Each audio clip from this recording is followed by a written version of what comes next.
ఈతమాను ఇల్లు గాదు, తాటిమాను తావు గాదు. ఈతమాను ఇల్లు గాదు, తాటిమాను తావు గాదు. తగిలినోడు మొగుడు గాదు, తగరము బంగారు గాదు.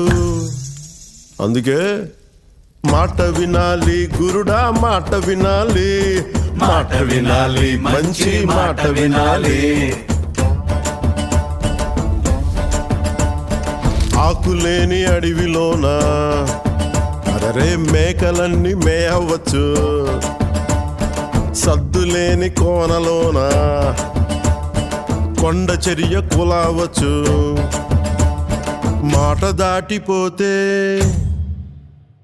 మర్మము తెలియకపోతే, మాట దాటిపోతే మర్మము తెలియకపోతే, పొగరుబోతు తగురుపోయి కొండను తాకినట్టు. అందుకే